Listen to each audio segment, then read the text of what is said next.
Well, happy Thursday, YouTube. Welcome back to the channel. Culture Confederacy here, and I'm drinking some Reed's Extra Ginger beer.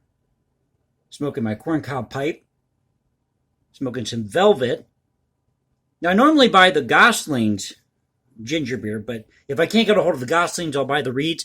Although this is a little strong for my taste, so I'll cut it with a little bit of water just to tone it down a bit. But I want to talk about this concert with the Cardiff Philharmonic that just got canceled. An all Tchaikovsky concert, and I talked about this in my last video. I warned about censoring everything Russian over Russia invading the Ukraine. And ironically, now I've got two articles here for you, one from National Review, the other classicalmusic.com. But because we're having issues with our Wi-Fi, I can't read you the articles. I'll just tell you where to go find these articles or kind of give you a brief overview here. So the one's at National Review, the other classicalmusic.com. But anybody else having this issue with Wi-Fi, where you can't get logged on to your Chromebook or access the internet from your Chromebook, or your Roku player's not working? I don't know if it's because of the cold, maybe some wires got damaged somewhere, possibly some type of software update, and some of these Chromebooks can't read or communicate with the software.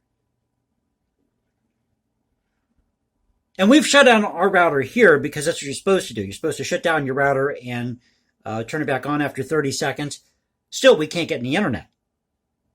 So it shows we're connected to the Wi-Fi here, but you constantly get this can't contact the gateway or DNS error message. Anybody else experience that? Let me know in the comment section below.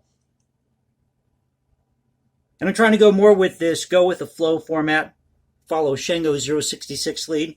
So shout out again to Shango066.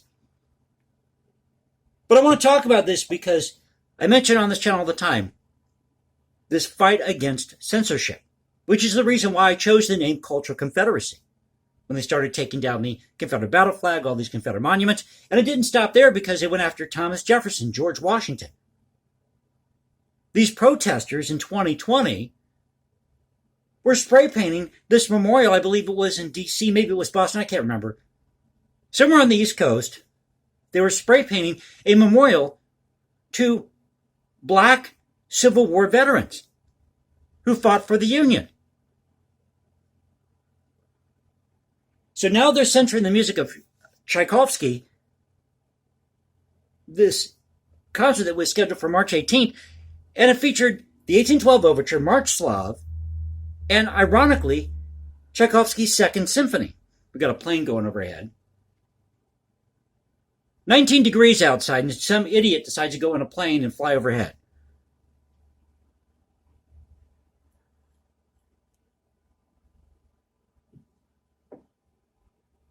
But they were also going to feature the Little Russian Symphony, which contains 3 Ukrainian folk songs, the most prominent being the Crane in the final movement, the finale.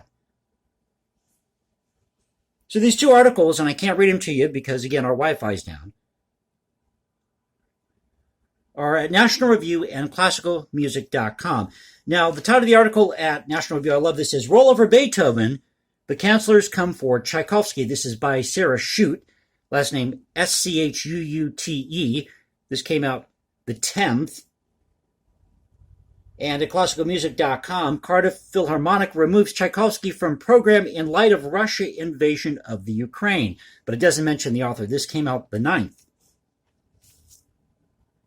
We can't go down this road of getting rid of anything we disagree with. You're going after Tchaikovsky. That's one of the big names in the classical music world. One of the big composers of the Romantic era. His Piano Concerto No. 1 had its first successful premiere in Boston.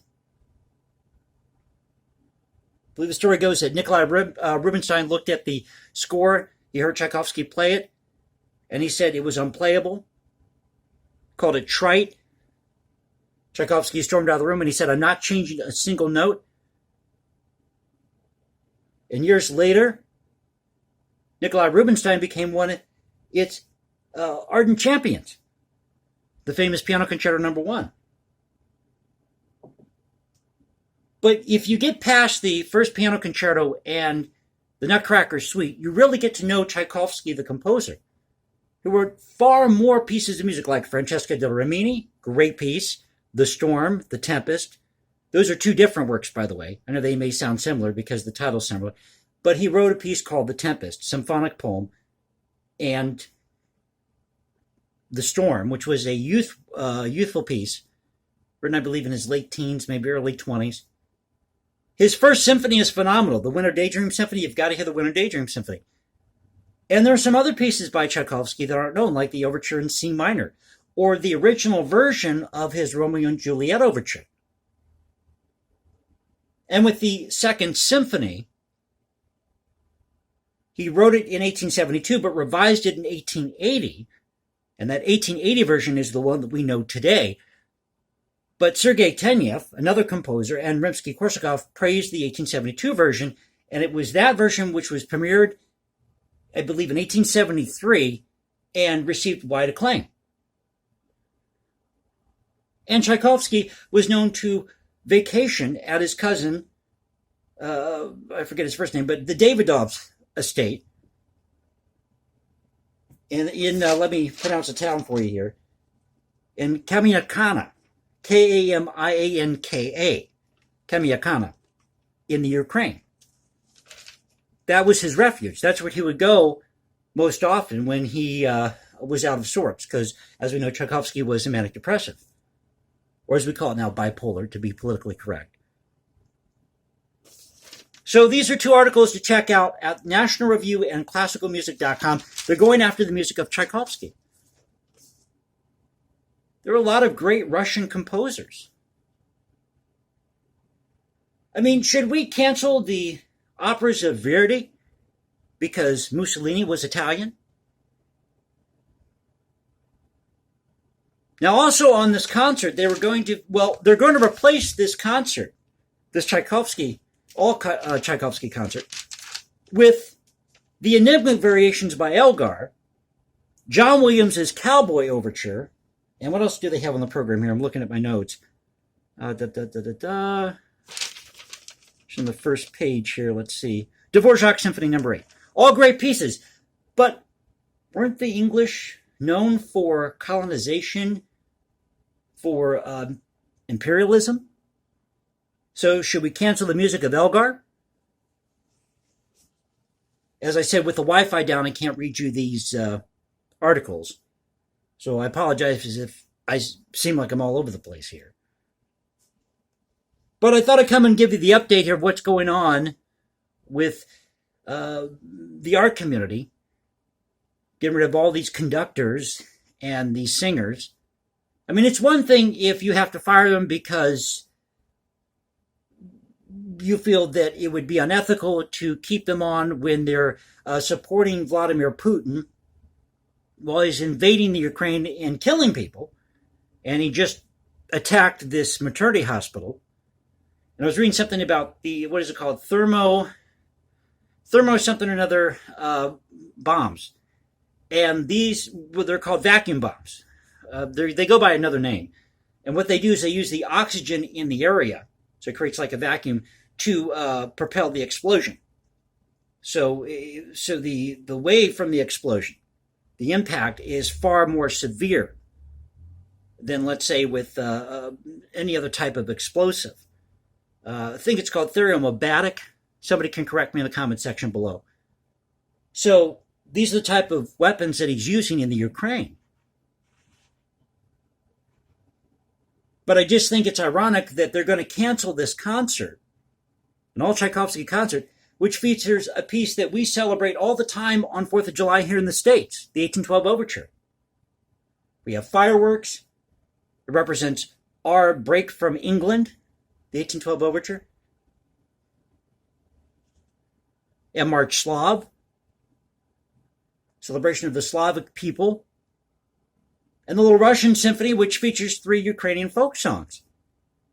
And Tchaikovsky vacationed all the time in the Ukraine. So by canceling one, you're canceling out the other. You're not accomplishing anything by canceling this all Tchaikovsky concert. So you're going to replace it with the music of Dvorak. No issues with Dvorak. But Elgar was an English composer, and the English were known for colonization, especially in places like Africa. Under Queen Victoria. And John Williams, the Cowboy Overture, well, that represents everything American, everything masculine, right? We can't have that in our society now. So what's next? Are we going to cancel this channel because I call myself the Cultural Confederacy because I have the word Confederacy in the title? Well, to hell with you people. Hey, man, I'm just going to tell you how it is, okay? I'm not going to pull any punches here. Take another sip of my drink here. But let's not go down this road. Let's not censor everything we disagree with. We should be celebrating the Russian people and the Ukrainian people. We should be praying for them, giving our support for those in Russia who are against this invasion of the Ukraine. You should be going after Putin. Ban Putin. Don't ban the people of Russia or the great music that they produced or the authors that came out of Russia. Should we get rid of the works of Pushkin, who I believe was friends with Chopin? Or maybe I'm wrong on that. But he had a place near where Chopin's place was.